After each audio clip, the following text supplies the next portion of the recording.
Hey, welcome to my channel. My name's Christina Kent. I'm an oil painter based out of San Francisco. And today I want to show you my really simple, low equipment method for taking photos of your oil paintings for social media, prints, or your website. When it comes to photographing oil paintings, it can be really hard because they have a lot of glare, they're very glossy, and I think the best option is always to get a professional photographer to photograph your work, or if you have your own professional photography equipment, then to do that and set that up. That's going to get you the highest quality photos every time. However, I don't have the professional photography equipment, and I paint very regularly and need to take a lot of photos of my work to post to things like social media, and I don't always have the time to go to a professional photographer to get my work photographed. So what do? If you're like me and you need a quick way to photograph your artwork so that you can put it online, share it with the world, then this video is for you. It's a super simple, low equipment method that you can do right at home. All you need is a smartphone with a good camera, a window with indirect light, and also some sort of tripod to hold your phone. Like I use this Banks bendy holder thing. Also, if you have photo editing software like Adobe Photoshop or Procreate, then those are really helpful too. But I found even just the software that's on my phone can also get the job done. And as a quick note, this video isn't sponsored by anyone, but if you want to help support my work, you can buy some of my paintings through my website or support me on Patreon, or you can also share this video with a friend. It really, really helps. All right, let's get to it. So to start, get close to a window that gets indirect light or light from an overcast day.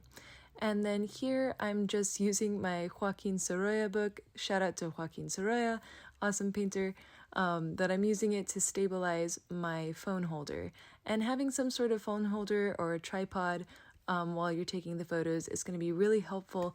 It'll help you take photos that are more stable, so that they'll be less blurry. You can also try holding it, just the phone, very still in your hands, but I think for best results, it's really helpful to use something that's going to hold your phone stable while it's taking the pictures. And once my phone is set up and it's level with the ground, then I just set my painting right underneath it, make sure that the full painting is within the screen of the phone, and then I can take the photo. And when I take the photos, I also set it on a 3-second timer so that even if I touch the phone and it bounces a little bit, that's not going to make my photo blurry. Here's how it looks on my phone screen, and you can see that taking the photo this way, there's very minimal glare on the painting. Once you've taken the photos and they look good to you, then you'll open your photo editing software and do some cropping, make sure that all the extra space around the edges are cropped out, and then you can also edit the color, the saturation, things like that to make sure that your photo reflects the way that the painting looks in person. I find sometimes if you're taking a picture in indirect light, it can actually look a little bit cooler than the painting is, so I'll adjust the temperature. Sometimes it's a little bit darker, so I'll increase either the brightness or the exposure, and also it can dull the colors a little bit, so I'll adjust the saturation. Have your painting and have the photo side by side, and just keep making adjustments to the photo until they match. Now this method works pretty well if the painting is small and if it's mostly light colored, but I have noticed that for larger paintings and for paintings with more dark colors in certain areas, sometimes this method does leave a little bit of glare on one side of the painting. For example, I was photographing this painting of my neighborhood in Potrero Hill, and it has this darker area towards the top, and there was still a little bit of glare when I was taking the photo. So what I did was, because the lower part of the image tends to have less glare, I took a photo with the painting right side up, and then I flipped the painting upside down so that I had photos of each half of the painting without glare. Then I can go into Procreate, put these two photos together, and create a composite image with no glare. As with the previous painting, for this painting, I first take a photo of it right side up, and then I just turn the painting upside down and take the photo again. Here you can see the two photos side by side that I took. In the photo on the left, there's some glare at the top, and then in the photo on the right, there's some glare at the bottom. So we'll merge these two photos together to create a glare-free image. To do this, I open both of the images in Procreate, and I copy one of the images over to the second one, and then I paste it directly on top of the second image.